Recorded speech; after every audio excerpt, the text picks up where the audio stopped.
Wrestling fans, are you ready? For the thousands in attendance and the millions watching around the world, let's get ready to rumble!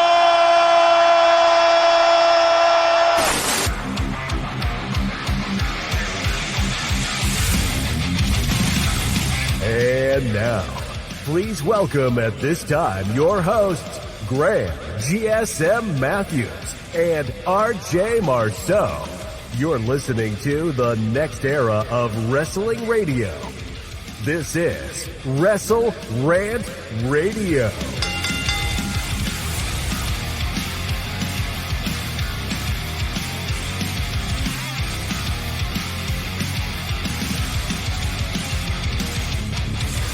Back in WrestleRant Radio for Friday, February 9th, 2024. Graham GSM Matthews here. As always, being joined by the one, the illustrious Mr. Marceau. Brother, what do you want to talk about? I mean, you're the lead Cody Crybaby, so I think you can start it off. Listen, pal, obviously we always typically talk on Thursdays. Today worked better for you, but I was going to actually pitch talking today anyway. This was an emergency episode on a Friday because of the press conference last night. I knew we would be wasting our time, and we definitely would have been in retrospect, if we recorded on Thursday. Then I would say let's be honest here, me, complaining about what we saw on SmackDown last week, and then after what we saw on Thursday, and I'm not going to completely go back on what I say and what I said about, them making the wrong mistake, booking malpractice, blah, blah, blah, blah, blah. We're going to get into all of it with The Rock, Roman Reigns, and Cody Rhodes as it pertains to WrestleMania, what we know, what we don't know, and what has been made official for the event. But Mr. Marceau, a lot has changed since we last spoke last Thursday, especially with all of that. Literally, shit hit the fan on SmackDown, did not die down until, not even really after today. We're speaking right now on Friday morning. But the press conference was last night. It's really been a wild 8 days, to say the least. Yeah, no, it's been crazy since Friday. I mean, a lot of things have gone on. Glad that we seemingly have the direction we're going in. But yeah, definitely a whirlwind. Twitter was about to burn down. So I'm glad it seems like we're going in the right direction, but we needed the Cody Crybabies to get us there. We still got another 2 months to go. It's going to be a very rocky, interesting, fascinating road to WrestleMania for the next 2 months. So we have all of that to get into. And, I mean, it would not be wrestling in 2024 if it was not an eventful week. I don't think we've spoken a single time so far this year where it wasn't a newsworthy week in the world of wrestling. So we're going to get into all of that right off the bat. Some thoughts on Raw as well, what they set up for Elimination Chamber, what they set up for WrestleMania, some thoughts on NXT Vengeance Day from the weekend, which I thought was a very good show overall, some quick thoughts on Scott D'Amore being fired from TNA, which kind of came out of left field, and at the end some thoughts on Dynamite, which we really haven't talked a lot about AEW lately, not that there's really a lot to talk about, but they did have a newsworthy episode on Wednesday that I want to gauge your thoughts on as well. But new episodes available every single week, Thursday, Friday, whatever it might be, on WrestleRant.com, WrestleRantRadio.com, iTunes, Spotify, TuneIn Radio, iHeartRadio, Google Podcasts, Podbean, Pandora, and Amazon Music. Find the show, rate the show, review the show, subscribe to the show. Never miss new episodes every single week. So before we get into all of them, Mr. Marceau, I do got to ask you, Super Bowl's on Sunday. Who you got going over, Chiefs or 49ers? Chiefs all day. What's the final score, you think? 35-24. 35-24. All right. I might keep it to that. So listen, I'm a big football guy. I'm probably a bigger football guy than you. But I need to ask your thoughts on this as far as what the game looks like on Sunday with the Chiefs, because this is correct me if I'm wrong, the third time they've been in the Super Bowl since 2020. Is that correct? Sounds about right. And they won that year. They lost the subsequent year to the Bucks. They weren't in it. They may have been in it in another year. I might be wrong. I know the Rams won it in 2022. Who won it last year? I don't remember. They did. They did. The Chiefs won last year? Yeah. Oh, wow. Okay, so this is the fourth time, actually. Fourth time since 2020 they've been in the Super Bowl. This might be their third win in 4 years. I know a lot of people did not like the Patriots, and maybe still don't, for the longest time because they were like the Yankees of the franchise. Again, correct me if I'm wrong. You know way more about this in all seriousness than I do. Is that what they're becoming at this point? Yeah, I mean, I think if they win this weekend, they'd be the first team since, I think, the 03-04 Patriots to win back-to-back Super Bowls. So, wow. Definitely that. I mean, like you said, they've also been in 4 Super Bowls since 2020. I think the only year they weren't in it was the year the Rams won, but they've been in it every other year. So they've been there, and like you said, they've won twice, lost once, and now they'll be there again. So it's a lot, but I mean, they have Patrick Mahomes. They're really good.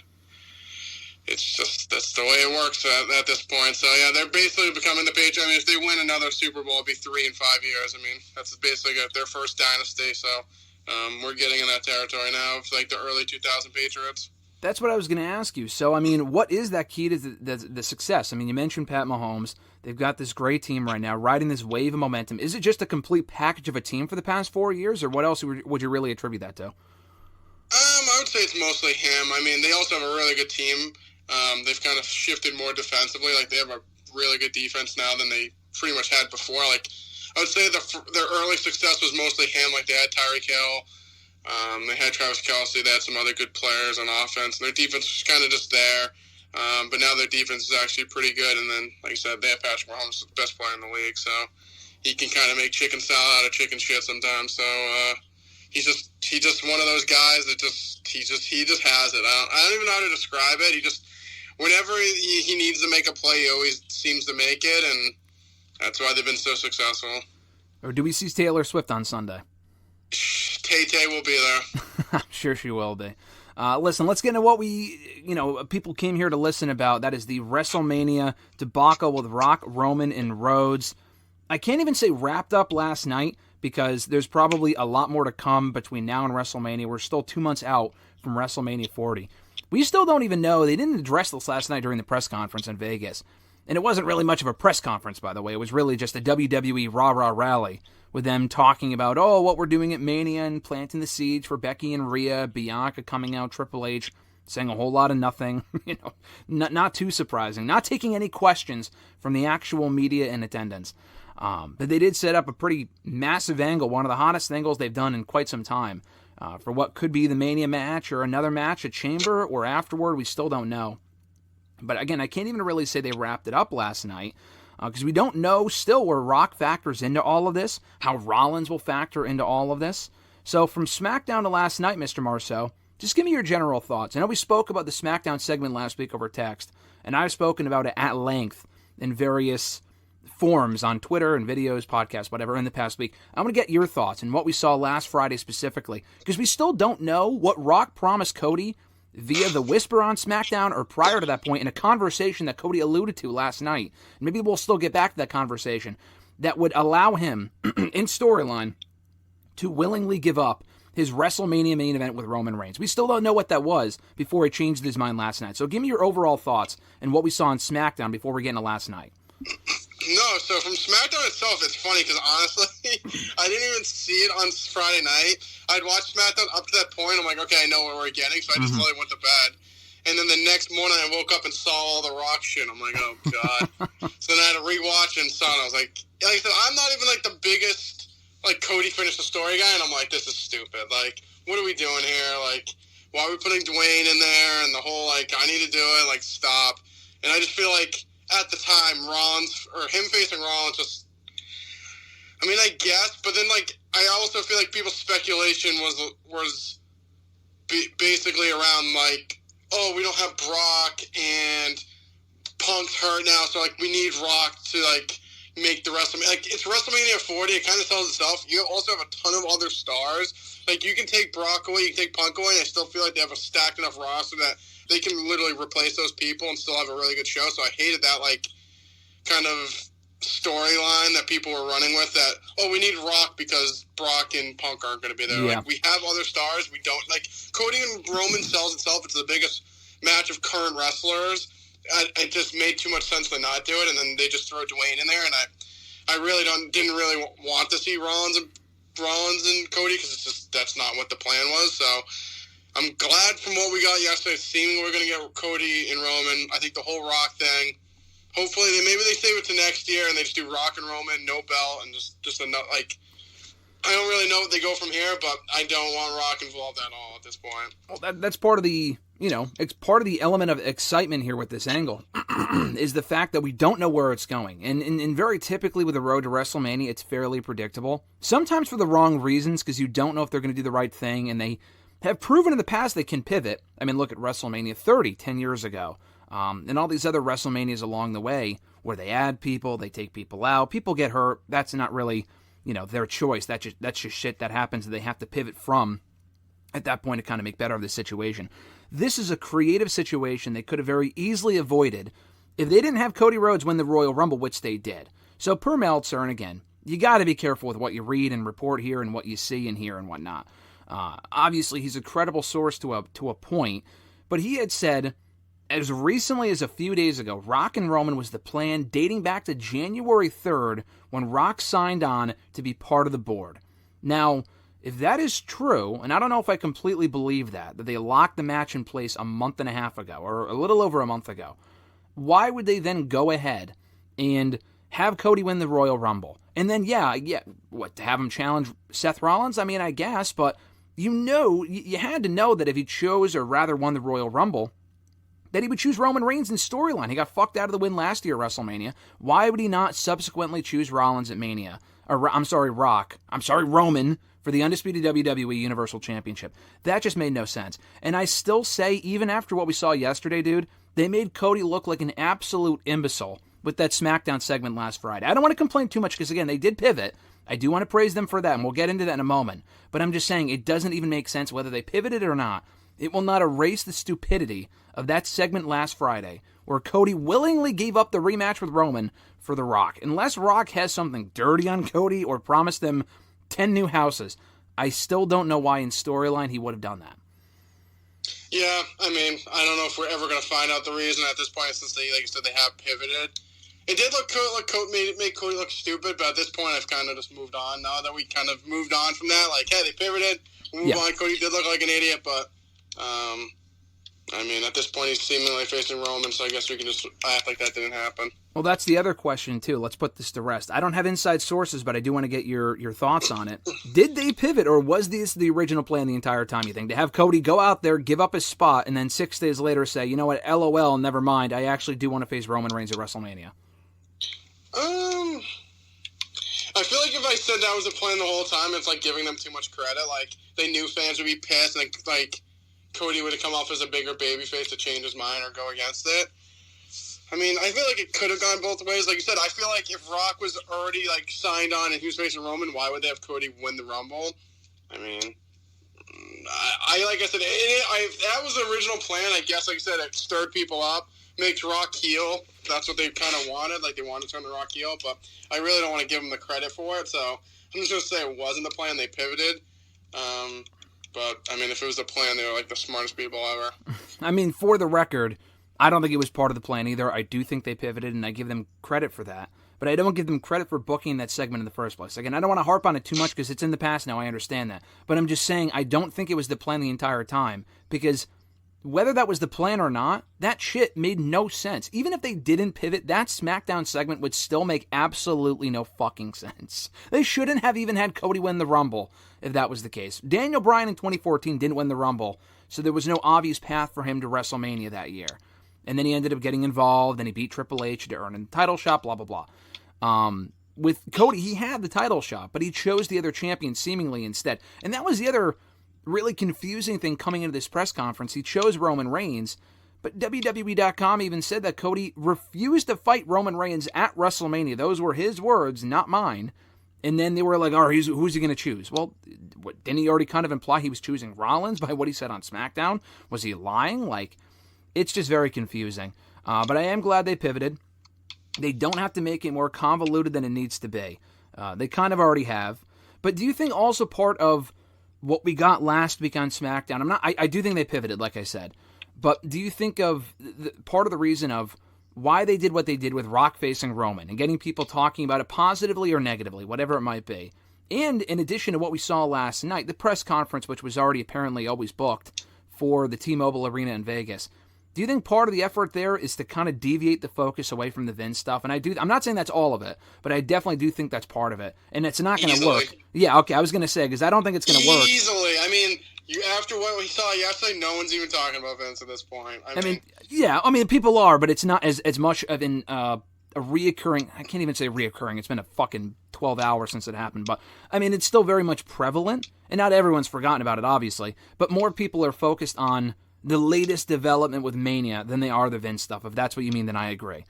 No, I think, like, maybe this whole Rock thing, like I said, maybe it was the plan the whole time, and maybe the Rock stuff, like, involvement was to just try to, like, get more attention on that, and like you said, just kind of, like, tone out the whole Vince stuff. I mean, since the whole Vince stuff, no one even talks, like, the Jericho stuff kind of went right under the rug. Oh, yeah. I mean, yeah, definitely. It's just the way media is nowadays, unfortunately. Like, one time it's a hot topic until the next bad thing comes up or the next big thing comes up. So, I mean, you see it on the news with, like, the wars and stuff. Like, Ukraine was a big thing. Now it's this, and then it's COVID, and then it's just kind of the way media works.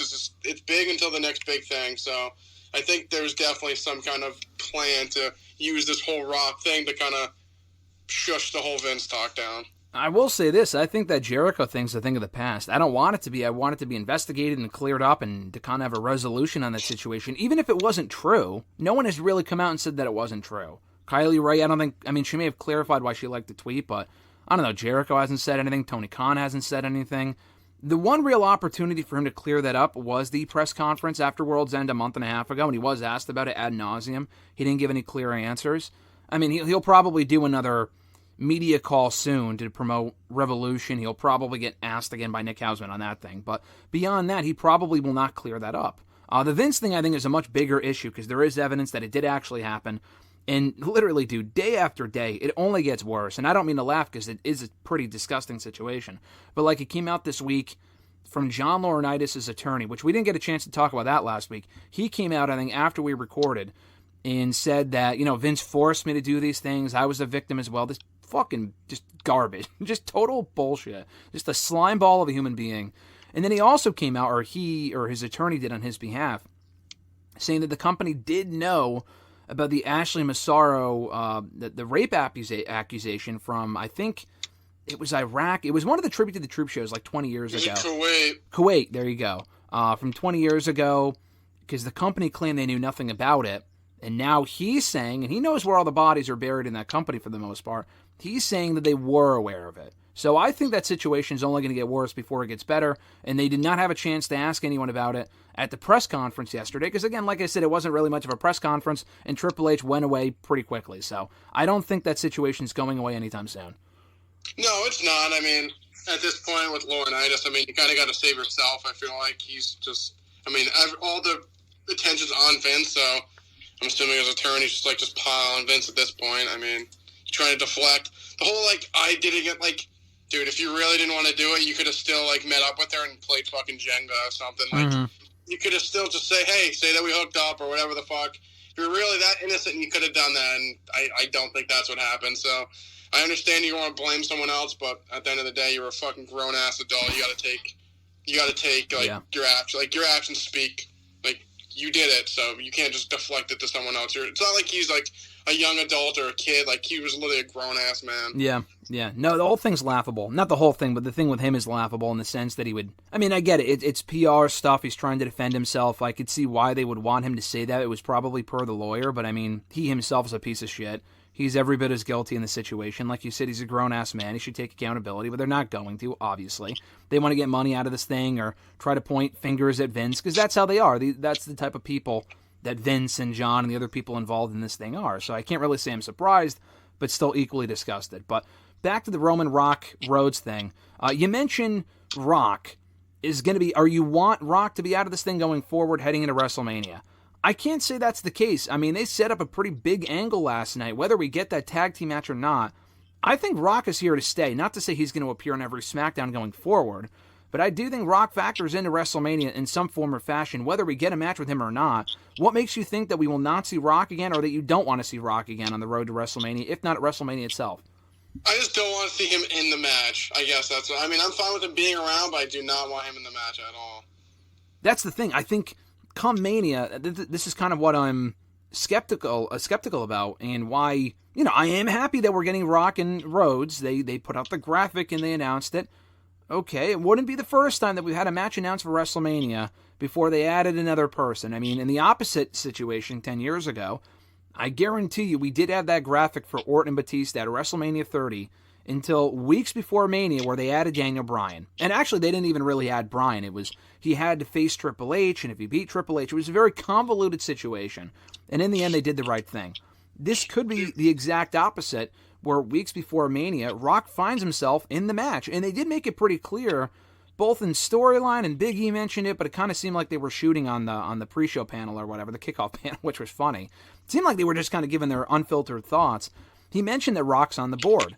I think there's a situation, not that I want to see it happen, where he factors himself into the match. But the problem with that, though, is that what we saw coming out of that segment last night, here's the other thing, too, I want to make very clear that I've said elsewhere. I'm not saying no one wants to see Rock and Roman at some point, if not at this Mania. I want to see the match, too. But Rhodes and Roman is the match that makes sense for WrestleMania 40. Coming into April. That's the match that makes the most sense with your current stars. You can hold off on Rock and Roman. If Rock's busy next year, then tough shit. This is the match to do. You could have done Rock and Roman at any other year where the talent roster depth was way worse than it is right now. Even with the injuries, like you said earlier, they still have a very stacked roster with people they can put in that position where Punk got hurt and Brock's not there, blah, blah, blah. They don't need the Rock in the match. But I think they kind of took any heat that Rock and Roman had with that segment last week and flushed it down the toilet until at least next year. I want to see the match at some point. I do think we get it next year. I do think Rock is here to stay with Roman. I'm more interested in seeing them as partners and as allies than I am as enemies. Because if you have them in the same match as a triple threat, at that point, to me, it's probably just a handicap match. Unless they turn Rock back into a babyface in the next month. And again, that's making it more convoluted than it needs to be. Do you maybe see them? I mean, I don't even think anyone's even discussed this at this point, but I mean, seemingly Rollins is involved. Mm-hmm. You Rock and Rollins. So that was my other question. I don't know. I honestly don't. Rock win. I mean, I think Rock would win. I assume because people keep saying tag team match, but Rollins is hurt. Yeah, so exactly. I don't think he'll be able to wrestle before WrestleMania. But maybe you do him and Rock because Punk's out. You do him and Rock. Rock wins, which I don't want to happen, but. Whatever, and then Cody beats Roman, and then basically Rock can be like, I'm the head of the table, I'm whatever the fuck, and then that can lead up to him and Roman next year. Like, I don't know, I feel like Rollins is involved now, so, like, he has to picture, like, he needs to somehow be involved, because he was in the press conference, he was kind of jaw-jacking with them. Yeah, he didn't walk away. He doesn't have a dance partner at WrestleMania, so it would make the most sense that he's now involved somehow. Yeah, I mean, he didn't walk away when they started with Cody and Roman and Rock. He was still there. He could have very easily walked away. After he got slapped. Yeah, exactly. I mean, he could have very easily walked away because he did nothing. He just stood there. He just stood there and took the fucking burial. I mean, this guy between SmackDown and what we saw last night is just getting buried 6 feet under. And I'm not the biggest fan of the current Rollins character. Neither are you. We've talked about this plenty of times before. But, dude, they are just fucking burying that World Heavyweight Championship, calling it the loser bracket, the loser table. And the best part about it is that he's not necessarily wrong. Rollins himself never lost to Roman during this run, but almost literally every single person that Rollins has faced and beaten to retain that title in the past year did at one point lose to Roman during this run. And they went to the World Heavyweight Championship instead because they couldn't beat Roman Reigns. I mean, that's just the fact, including Cody Rhodes, if he were to face Rollins last night. So the tag team match would be perfect for Elimination Chamber. But like you said, Rollins is hurt. And I don't think he'll be cleared in the next 2 weeks. The pay-per-view's in 2 weeks from today. Or not today. I think tomorrow on Saturday. So they're not doing the match there. But do you do it on night one of WrestleMania? And if so, listen, I know the first ever WrestleMania had a tag team match main event, but you would need to add some stakes. I mean, this is not 1985 anymore. And to me, also, if you were to do that, yeah, it gives Rollins the main event, I guess, but it also takes away an opportunity for like a Rhea and Becky match to main event, or Bayley and Io, who weren't even at the press conference last night. I don't know. I mean, I do want to see the match at some point. I don't know if you could do it after WrestleMania, set it up for SummerSlam, I don't know, or Backlash. By that point, Roman might be taking time off, I don't know. But I don't know, man. I just don't really want to see it at WrestleMania. I think the match at Mania has got to stay Roman and Cody on night 2. I don't even know if they announced it for night 2. But I don't want to see a change and add Rock. And a tag team match would be cool, but I don't know. You mentioned Rock and Rollins. If Rock were to win the World Heavyweight Championship, I think that's terrible. Just because I know what you're saying from the storyline standpoint, and I agree that is intriguing. But logistically speaking, though, he's even more part-time than Roman. And he ain't ever defending that thing unless it's maybe SummerSlam. And he might go off to film a movie. That's under the impression that he would be here full-time or even part-time and not a fraction of the time for the next year. So that's the part about it that I'm kind of skeptical about. Yeah, no, I agree. I mean, I don't want him to win the belt, but like you said, I feel like Rollins theoretically doesn't have a dance partner. He's somewhat involved in this, so I mean, seemingly I feel like that's the direction we're going. Yeah. I mean, unless you somehow have him beat The Rock, I don't see that happening. So, I mean, maybe there could be some shenanigans and he somehow beats Rock, but I mean, I don't see that coming at all. Yeah, and that's the problem, too, because they sold me on the tag team match if they were to do it at some point. The timing doesn't work out with Chamber, unfortunately, due to the circumstances. Rock and Rollins one-on-one is not a match that I wanted a week ago, but I may want to see it now coming off what we saw last night. The problem is, like you said, the finish. Rock winning would be, to me, ridiculous. And Rollins winning, honestly, would also be ridiculous. It's Rock's first singles match in 12 years. He should probably win that, unless it's a one-off, but it's not. Because if he were to face Rollins, at some point we are getting him in Rock, or Rock and Roman Reigns one-on-one.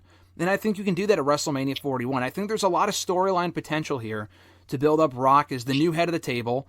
Roman gets jealous. Babyface Roman Reigns, maybe? I don't know. We'll get to that in a second. But with Rollins, I don't really want him beating Rock because I feel like that takes away from an eventual Rock-Roman match, especially if Roman were to win. I don't really want to see that.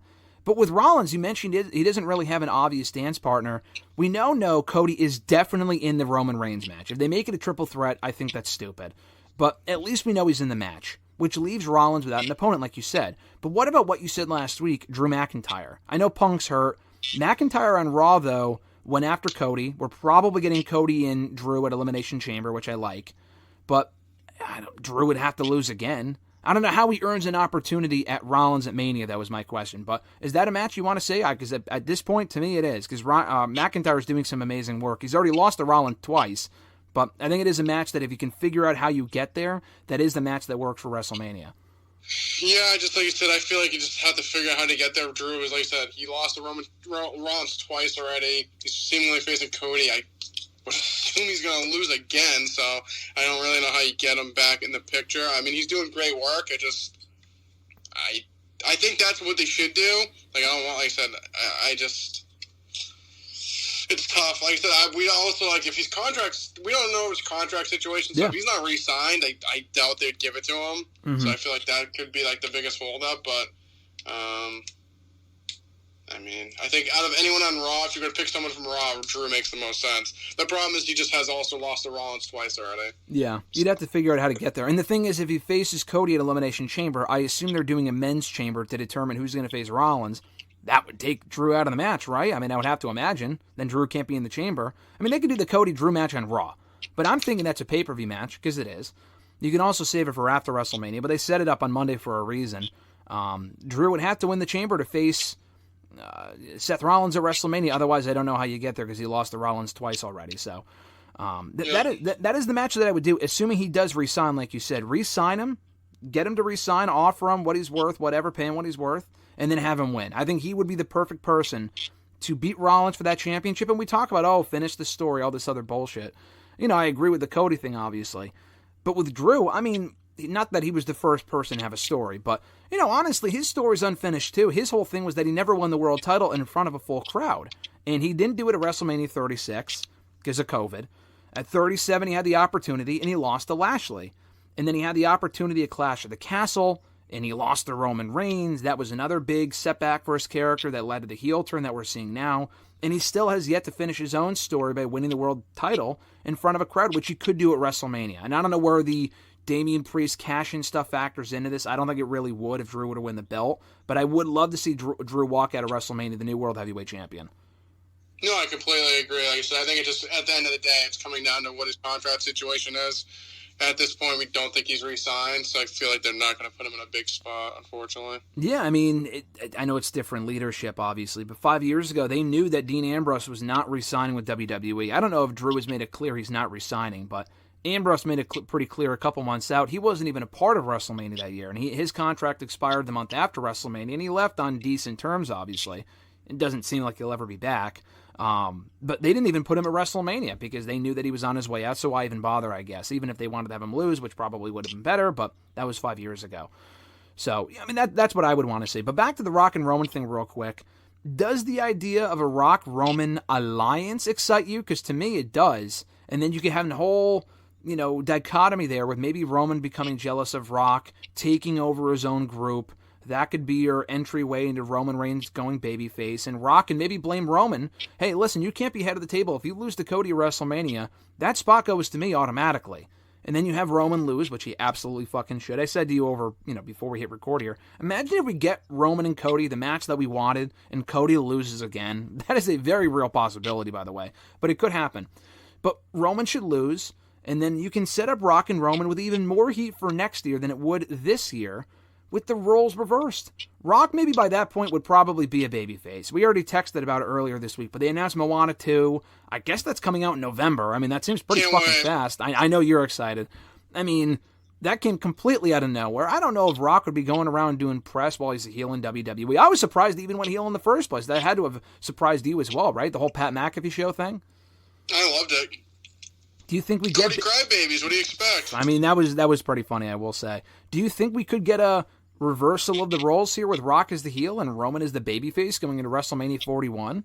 Please. I feel like Roman's destined to be a babyface, so I feel like that, like you said, the heel Rock would set that up perfectly. I feel like that would be the match to do, as opposed to doing it this year. Mike Johnson, a PW Insider, said 2-3 days ago, and again, you got to take this stuff with a grain of salt because they could be being fed, and a lot of the times they are being fed inaccurate information regardless of the outlet, but he's usually pretty credible. He said it was 100% lock that we were getting Roman and Rock at WrestleMania. I think he said that on Monday after Raw. So we're getting Cody and Roman. I mean, does he mean, well, technically we're getting it, but it would be a triple threat, or technically we are still getting it, but it would be on night 2? We got to put that shit to bed, right? We're not getting, I mean, it could be a triple threat. That is still possible. I don't like that idea, but it is still possible. Do you think that we could get Rock and Roman on one of the other nights? I mean, at this point, again, don't make it more convoluted. Stick with the Roman and Rock alliance. Don't have them turn on each other in the next 2 months to set up a Mania match that they could easily save for next year and get 2 big matches out of it. Yeah, I mean, I would hold off. But, I mean, we still have no, like I said, we're still far out. I hope to not I don't want the triple threat. I want Roman and Cody one-on-one. Do Rock and Roman next year. Cody wins, right? Hopefully.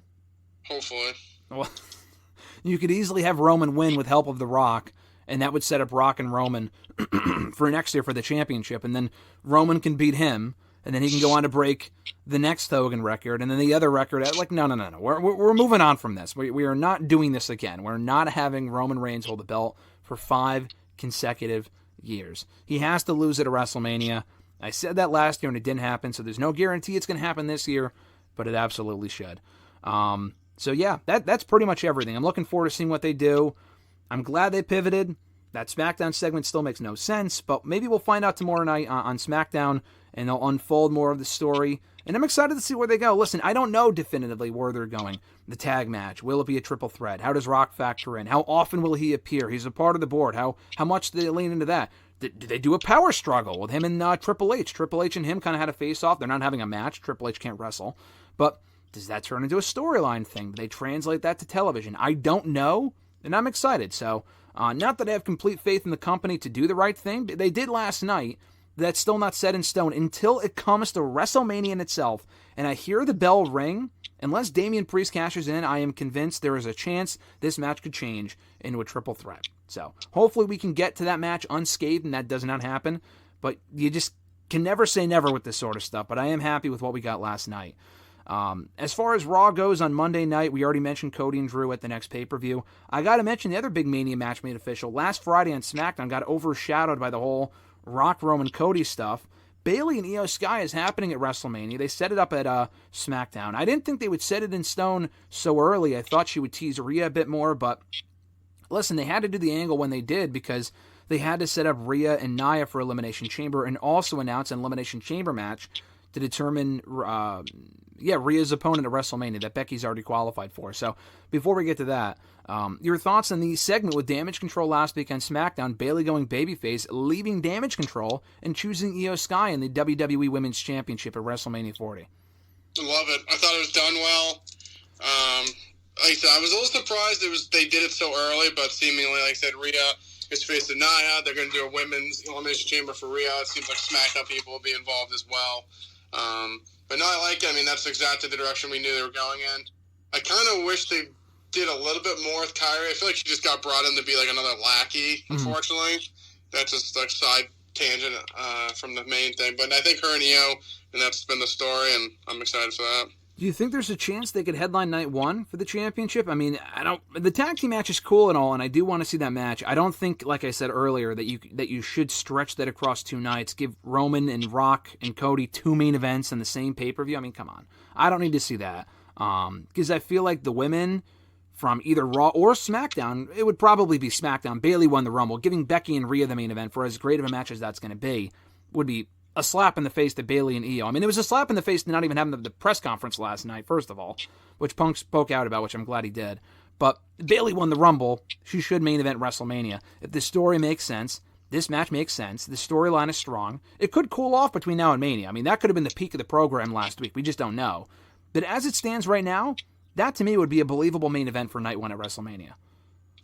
Yeah, I mean, it just really depends on what they do with the Rock, Roman, Cody stuff. I mean, I think, unfortunately, they're at the behest of that. That's precedent, and depending on what they do, I could see that main eventing over that. But if nothing else pops up, I would say that Cody and Roman should be night 2, and Io and Becky Bayley should be night 1. I think Bayley walking out of her first Mania main event as the as the champion for the first time since 2020 would be a great moment. And it gives Io Sky a Mania main event, too. I mean, who would have ever thought? So that'd be pretty sick if it does go down that way. As far as the Women's Elimination Chamber match, they announced Becky, she beat Baszler on Monday to qualify for the Women's Chamber to determine Rhea's opponent at WrestleMania. I mean, it's going to be Rhea. Rhea's not losing to Nia Jax at Elimination Chamber. We can all safely assume that. So Rhea will beat Nia. They're going to do that match. I guess they could do it without the championship and Nia can be champion, but that would be just terrible. So I'd rather Rhea obviously walk in as champion. But Becky's qualified. We're getting Bianca Belair and Michin tonight. They are putting SmackDown women in this thing. So if we get a chamber for the men to face, who's going to face Rollins? SmackDown people will probably also be involved in that as well. Just a heads up.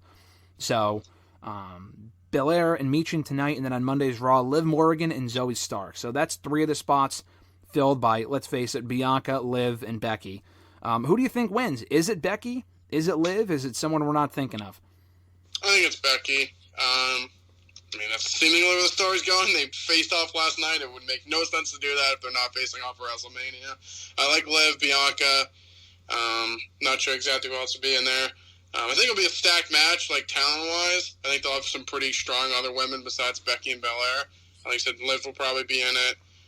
Maybe Naomi, Tiffany Stratton. Maybe could shoehorn another Raw person in there as well. I think it'll probably be 3 and 3. But just those names I just ripped off would be a pretty stacked women's Elimination Chamber. But what we saw yesterday, it has to be Becky and Rhea. First time ever. Makes sense. No reason to mess it up. I know this isn't the ideal route, but it's something I did pitch to you last week, and I think it'd be cool. If you were to do a triple threat with Liv Morgan in there too, kind of the WrestleMania 24 situation, we're not getting that. Unless the chamber ends in a draw between Liv and Becky, I don't think we're getting that. So, I don't know. Liv will probably be left off the show, and that's a bummer. Maybe she can face Rhea another time. Maybe Rhea retains. Rhea could very easily retain, and we'd still get Liv and Rhea at Backlash or at SummerSlam, whatever it might be. But that is a possibility if we don't get the triple threat. But you mentioned her a second ago. It is Tiffy time on SmackDown. Tiffany Stratton getting called up to the Blue brand last week, and she'll probably be part of the chamber. We mentioned this before we hit record, but I agree with your idea. Have her eliminate Bianca from the chamber to set up that match for Mania. Because I got to give you credit. If you did indeed say this a month or two ago here on the show, I got to go back and check it out, that with Charlotte, what do you do now with Bianca at Mania? I don't want to see her in Damage Control for the millionth fucking time, unless it were her teaming up with like a Jade or something. I think it is too soon to rush into her and Jade at Mania. I would save that for another time, unless they were to team, which is still possible. We don't know where Jade is ending up right now. She's contemplating where to sign between the two brands. But Tiffany's on SmackDown. They outright teased her and Bianca. We're not getting a one-on-one match at Chamber because, again, they're probably both going to be in the Chamber match itself. That, to me, is a WrestleMania-worthy match. Bianca and Tiffany on short notice. I mean, sign me up. I don't know who wins. To me, it really doesn't matter. But that's a great use of Tiffany right off the bat. No, yeah, I think it's a good use of her, good use of Belair, like a big-time women's match without a title on the line. We usually don't get a lot of those, so I think, like you said, they teased tension last week on SmackDown already. Seemingly, they both will be in the Chamber, have Tiffany throw Bianca out, or even have Bianca beat her, and then maybe Tiffany gets her back somehow. I don't know. You get there somehow. I think that's like a perfect women's match, no title on the line. Bianca's a star already, but, I mean, Tiffany has the ability to be a future star, so like it'd be a big-time match. And I think it'd be a perfect women's match on the card, no bell on the line, and just a good feud. So yeah, I'm down. It would be our first actual non-title singles Mania women's match, I think, ever. And we're not counting. We're not counting, before you bring it up, the dumb bras and panties crap and the pillow fight. Well, I mean, Stacy Keibler and imagine, and Tori Wilson had a cat fight, lingerie pillow fight at WrestleMania 19. Yes, they did. Imagine the little asterisk there. Oh yeah, I know they had that. Yeah. I guess if you count that bullshit. Beyond that nonsense, yes, it would be the first major women's singles and non-title match in Mania ever, I believe, and that would be a great use of both women. So we now know Tiffany's on SmackDown. Andrade's on Raw. He was not on Raw this week. It'd be cool if he was in the Chamber match. They didn't use him on Monday. I don't know why. Where do Braun Breaker and Jade Cargill end up, you think? They were teasing, again, like I said, signing between the two brands. I still thought Jade going to NXT was a possibility. At this point, probably not. But where do you think they end up? Who did you say? Jade and Braun Breaker. Ooh, Braun, I would put on SmackDown. Jade, probably Raw at the end. I feel like SmackDown's women's division's loaded. If they were to add Jade, it really would be. I mean, it is now, but yeah. I mean, on Raw specifically, besides Rhea, I mean, I guess Liv's back now, so that definitely helps, but she's just not, like, the star that they are. I mean, she's definitely over. I'd put her, like, the Nia category, like, she's, like, an over babyface, and then you just have the rest of the women. I'd probably put Jade on Raw, put Braun on SmackDown. I don't know how many matches we're getting at Mania between the two nights, but I've said this before. I don't know how great the match itself would be, but I think you could do Jade Cargill and Nia Jax at WrestleMania. I mean, I don't know if they would have Jade Cargill on Raw and SmackDown right now unless they intended for her to be on TV through Mania. It's not like she was just in the Rumble and that was it. She was on both brands this past week. And maybe we'll find out tonight she's signing with SmackDown. I don't know. But if she signs with SmackDown and Bianca faces Tiffany, she doesn't have a Mania match. And I don't think they're going to do 3 SmackDown women's matches in Mania. She would have to go to Raw and she would have to face Liv or Nia Jax at WrestleMania. I don't know how great the match itself would be with her and Nia, but like her slamming... Yeah, but you can just slam her. Yeah, exactly. It can be a quick thing. Yeah, I mean, honestly, that you say that, maybe do that. If you do Bayley and Io Saturday night, you just do Nia and Jade that night as well, and then you do Rhea and Becky the second night, and then you also have Tiffany and Bianca. So you have 2 and 2 there. Yeah, I mean, I think that, like, if you're going to do Jade, I think her and Nia honestly makes the most sense. Like I said, doesn't have to go long. You can kind of have her, like, powder for Nia the most of the match, and then Nia, she slams Nia and hits. She hits her with Jaded, I'd be fucking stunned. But just, you know, it's like the Hogan on, like, just slam her, people go crazy, and then wins. I mean, it's just like Brock and Omos. Like, doesn't have to be the sexiest match all night. Just get the beauty shots and get out of there. Exactly. They could take Hogan and Andre out of the highlight reel once they get Jay doing her finish to Nia Jax. That'd be quite the spectacle. No disrespect to the Kabuki Warriors who just won the WWE Women's Tag Team titles. I like them. I know you're a big Kairi fan. I don't give a shit if the tag titles are defended at WrestleMania. These crowds, evidently on Raw and SmackDown, aside from that one Katana Chance, Kaden Carter Kabuki Warriors match where they won the belts a few weeks ago, these crowds do not give a fuck about these teams or these matches. I mean, I give all the credit in the world to the women themselves. The matches typically aren't even the best. Sometimes they're pretty good. The crowds don't care. They don't give a shit. So I wouldn't even have the belts defended at WrestleMania. Just have Kabuki Warriors in the corner of EO, maybe stacking the deck, whatever. There's no real reason to put the belts on the line at Mania. Unless they do another like multi-team match, which they've done before, the WrestleMania Showcase. Who gives a shit? I mean, I guess, who even really cares? So that's that. But you mentioned Braun Breaker. Where does he end up? You said SmackDown. Now, it is worth noting that Braun Breaker took Brock's spot in the Royal Rumble and eliminated all those people before getting tossed out by Gunther. Now, Braun interrupted Imperium, or vice versa. I forgot which way. I think it was Imperium interrupted him. Okay, Imperium interrupted Braun on Raw backstage with Adam Pearce. I don't know. I mean, the Rumble thing would be one thing, but they again interacted on Monday's Raw. And Triple H has done a very good job of planting seeds for upcoming feuds. For example, I mean, I know, I don't want to say everyone, because I know you were pretty skeptical as well, but a lot of people were hoping, Big E's going to come back. Why would they be doing the New Day versus Imperium if Big E wasn't coming back to avenge Kofi and Xavier and face Gunther at WrestleMania? I mean, I had said this, I even told you here on the show last week, Jey Uso was definitely coming to the raid. I mean, I thought there was a chance Big E could come back, but it was very slim. I didn't think he was coming back.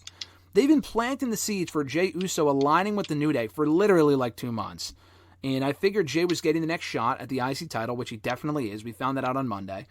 Jay's not getting the Mania match at Mania. Unfortunately, Gunther and Jey would work at Mania for me, because that is a far hotter match than Jey and Jimmy, but we know we're getting that match. We're getting the match, so whatever. They want it, okay. I think Braun will get the title shot at WrestleMania. I think Braun's going to face Gunther. I'm pretty reserved to that idea at this point. Unless Gunther out of nowhere becomes number one contender to the World Heavyweight Championship in the next couple weeks, and I don't even think he can go to Chamber unless they can work something out with this travel situation, his visa issue. I think we're going to get Braun and Gunther at Mania, and I think Braun Breaker might be the one to beat Gunther for that Intercontinental Championship. Yeah, I mean, at this rate, I feel like he makes the most sense out of everyone. I guess, like I said SmackDown, but, I mean, Gunther's literally beating everyone else.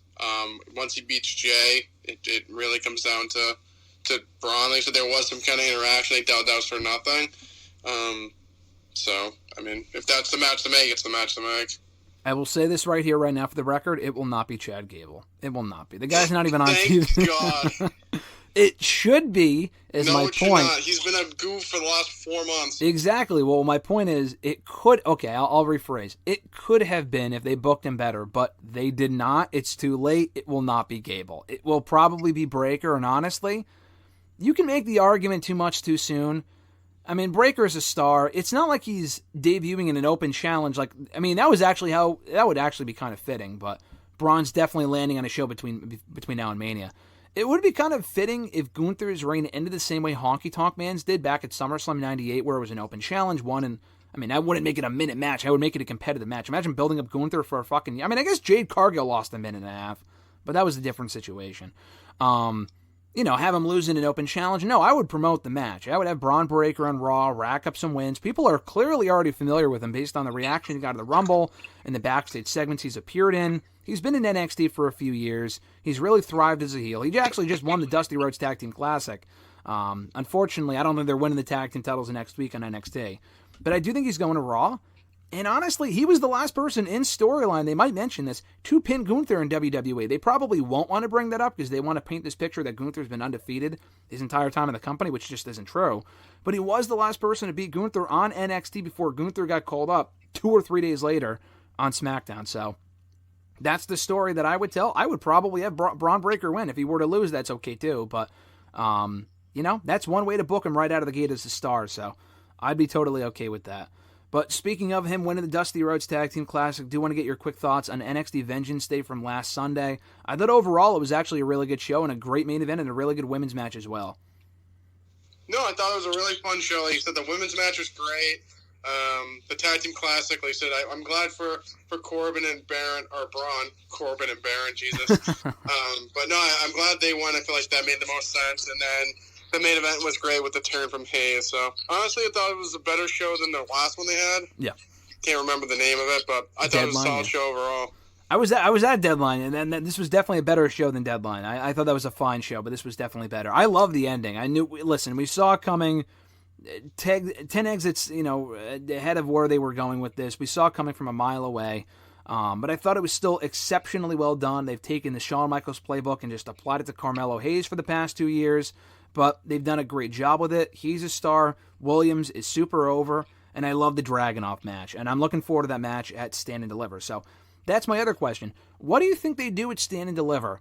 And I thought Carmelo and Trick one-on-one was a slam dunk, a la Ciampa and Gargano in 2018. That was a one-on-one match at Mania weekend that year.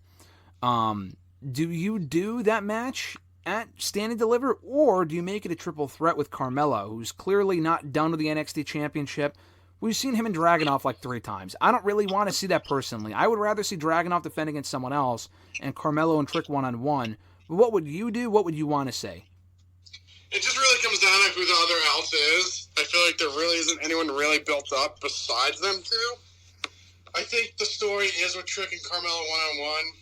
I guess you could shoehorn them into the triple threat, but I think the biggest problem I have is, like I said, I don't really know who else you put in that position to face Dragunov. I mean, I feel like he's kind of in the point that I feel like he's beaten a decent amount of people, so there really isn't anyone that he hasn't beat that's really on the rise. You wouldn't have him versus Femi. That doesn't make any sense right now. He beat Corbin. He beat Dijak. Yeah. I don't really know what you do with them. So, yeah, I mean, I feel like theoretically you shoehorn him. Like, he's the piece that makes, like, he's the missing piece. So you just thrust him in the triple threat just because he needs a match. I don't really know what you do. Unless they bring in someone, I don't know, maybe they bring someone in and faces Dragunov. I really don't know. But I'd rather do Trick and Carmelo one-on-one.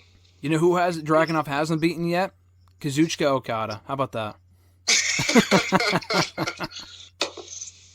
Listen, I haven't really asked you about this. We talked about it a couple weeks ago, and we did laugh at the idea a couple months ago when it said WWE was interested.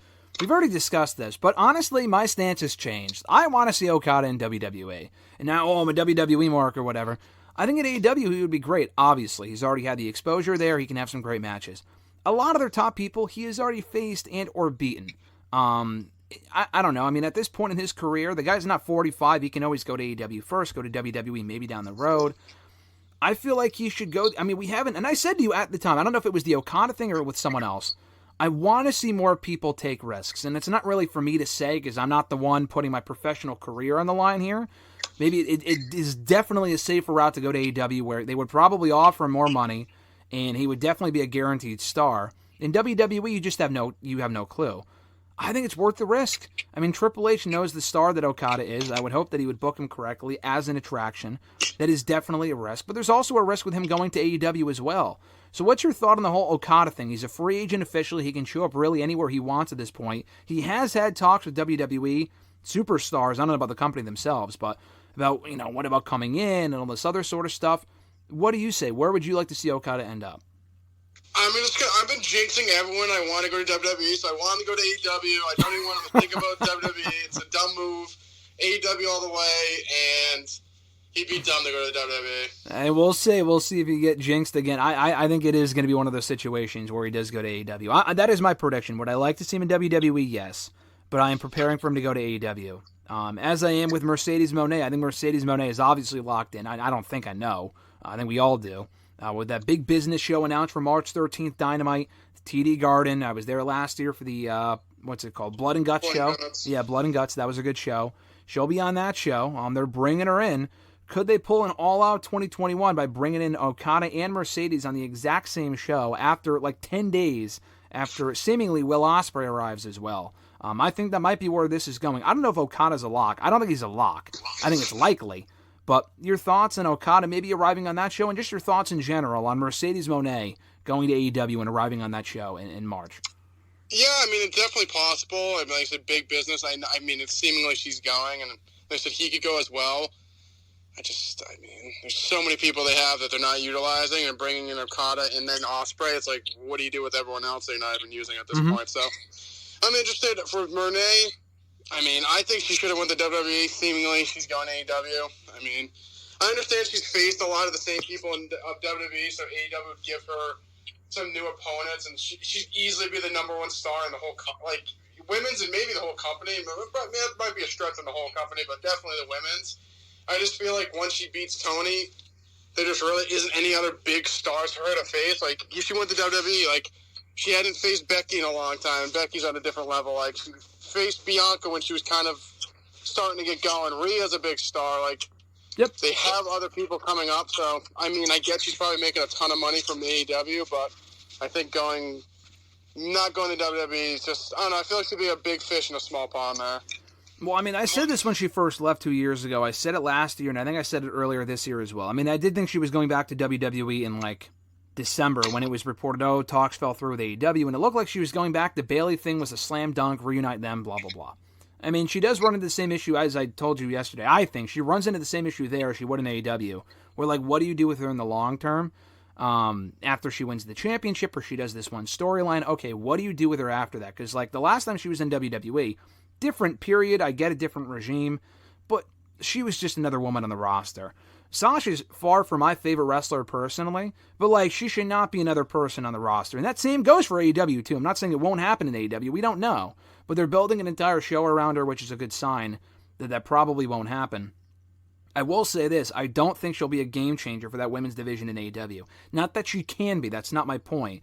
I don't think she will be. Because I don't think any one person will change Tony Khan's perception of that women's division. He's done a better job with it lately and in the past year, arguably. But, like, overall, they're still like, all right, give him 5 minutes on Dynamite for one match. They don't have, like, recurring segments throughout the show. I mean, sometimes maybe, but they rarely main event on Dynamite. We're not talking Collision and fucking Rampage. I'm talking on Dynamite. I don't really think that changes. But what I was going to say was, I said this about a year ago. I think she's young enough. She's only 31 or something, is Sasha. She can go to AEW first, whether it be for a year, 2 years, 3 years, whatever, and then go back to WWE, maybe, ideally, a bigger star than she was when she left. And I'm just talking wrestling. I'm not talking like movies and stuff. I don't really think that stuff's happening. We haven't heard anything else about that. She did that one movie with my brother, and apparently it didn't do well at all. So maybe she'll do other movies. I'm not sure. But I think as far as wrestling goes, she can do the Japan thing, AEW thing, and then go back to WWE in a few years. And absence, makes the heart grow fonder, I think. Yeah, how can I miss you if you don't go away? So, I don't know. She's only been gone for 2 years. I mean, you could say the same thing about Naomi. She was only gone for 2 years, and she's already back. But Naomi already did everything she could do in TNA. I'd much rather not see her in AEW. She just kind of fits the WWE mold to me, and she could have success being back in WWE. She also signed with SmackDown. I forgot to mention that as well. One quick thing here, Scott D'Amore being fired from TNA. I know you're not an avid TNA watcher, but that took me by surprise. Seemed like a pretty LOL TNA move to do that so soon after the rebrand and all the positive momentum they got coming off their pay-per-view from a month ago. Yeah, I don't watch a lot of TNA. It's seemingly, from people that watch TNA, it seems like what I've read, like people are really happy with what he's done. At least I haven't really seen much. It seemed like they've been getting a lot more buzz in the last 6 months. Just me kind of just surfing on Twitter and seeing the moves they made and other, like, so even with the rebrand, I feel like it was kind of on a positive upgoing. Like I said, more people were definitely talking about TNA than they were before. It seemed like he was doing good stuff, and not sure exactly what happened, but he was no longer with the company. So it's interesting. I mean, it doesn't really make much sense, but I don't really know too much about it. Yeah, no, unless I've said this before, but unless he was involved in something nefarious or he's just a piece of shit or whatever, coming off the Vince stuff, you never really know about anyone. But that's just a pretty ballsy move on Anthem's part to let go of their biggest cheerleader for that company at a time where they have a lot of positive buzz and the talent are presumably reportedly not happy. So that's not good. Two last things from Dynamite before I let you go, Mr. Marceau. We have Samoa Joe, Adam Page, Swerve Strickland made official for the Revolution pay-per-view in about a month. Triple threat. I really like Page and Swerve on Wednesday. I thought it was... listen, the match at Full Gear was memorable. I don't like the hardcore shit, so that was not my favorite match of all time by any means. I like this match a lot more because it was a straightforward match, time limit draw, typical AEW, but, it's fine. I thought it was a fine way to get to Joe defending in a triple threat at the pay-per-view. I don't know if that's where Swerve wins or if Joe retains, which I'd also be okay with. But we've talked about it before, but I think that's the right way to go, and I really like what we saw on Wednesday with Page and Swerve. What about you? It was good. I think, for me, I wanted to Swerve and Joe one-on-one. I mean, I feel like Page is good, but I feel like they're kind of like shooing him into that position. I feel like Swerve and Joe's the match to make. I like Page, but I don't know, he's had his time, so I feel like it should just be Joe and Swerve one-on-one. Like, Swerve's the biggest star right now they have. I feel like he should get the spotlight. Do you think that they're saving Swerve one-on-one for Double or Nothing with Joe, and by that point he might be a babyface? Because that was the other thing from Wednesday, too. It kind of seemed like they were doing a double turn with Swerve and Page, with the way Page kind of refused 5 more minutes with Swerve. I mean, Swerve's basically a baby. I mean, the problem with AEW right now is, like, all their heels are treated as babyfaces by the fans. So, I mean, Swerve literally gets the best reaction, like, babyface reaction, the guy's a heel. So, seemingly maybe turning him face they'll just keep cheering for him, but makes sense. Yeah, I would hold off on that till Double or Nothing. Joe is so great in this current role. I mean, he could have held the title for a day and I would have been happy, but, you know, I would extend it for another month or so beyond Revolution. Swerve will still be hot by that point. Keep him in chase mode. Make him a babyface. Joe's a great heel. That's what you do. So, and then have Swerve win there. That's how I would book things personally. Last thing, Sting and Darby Allin are the new AEW World Tag Team Champions. I was honestly a little surprised by this because we know that we're getting them against the Bucks at Revolution, but they also brought back the power rankings recently. So how do you explain the Bucks getting a title shot at the next pay-per-view unless I know they're the EVPs and whatever, so they can say, oh yeah, we put ourselves at number one, blah, blah, blah. They can work around that somehow, but we do have tag team champions. I'm glad they did win, though, because it brings more stakes to that final matchup. Sting and Darby have been undefeated for so long. How do they not get a title shot? And they did. I thought it was a nice match, great moment, and it makes that Bucks match seem, to me anyway, more appealing than it was previously. Yeah, I mean, it makes sense. Like you said, they were like 20-something and 0, never got a title shot. They finally get it, beat Big Bill and Starks here. I mean, I could care less about the Bucks match at this point, but like I said, at least it adds more stakes than what I was going to be. Listen, they got heat afterward. They laid out Sting and Darby and Sting's boys in the ring, and they bloodied them up. Terrible. They got heat. They're so bad. The heel stuff is not... I mean, the Bucks in general at this point, I'm kind of indifferent towards, but I thought it was a well-done angle for what it was worth. That's everything, Mr. Marceau, for February 9th, 2024. Quite the newsworthy week. We'll see if we can keep the streak going next week with another episode. Probably on Thursday, we'll see, but we are fast approaching Elimination Chamber, WrestleMania, Revolution. Lots to talk about in the coming months. New episodes every single week on WrestleRant.com, WrestleRantRadio.com, iTunes, Spotify, TuneIn Radio, iHeartRadio, Google Podcasts, Podbean, Amazon Music, and Pandora. Rate the show, review the show, subscribe to the show. Never miss a new episode every single week. Enjoy the game on Sunday, Mr. Marceau. I'll talk to you, and go Chiefs. See you later. See you, brother. Join Graham, GSM Matthews, and RJ Marceau every Thursday as they run down their weekly wrestling rants, offer expert analysis, host exclusive interviews, and more. Subscribe today on all your favorite podcast platforms and never miss an episode of WrestleRant Radio.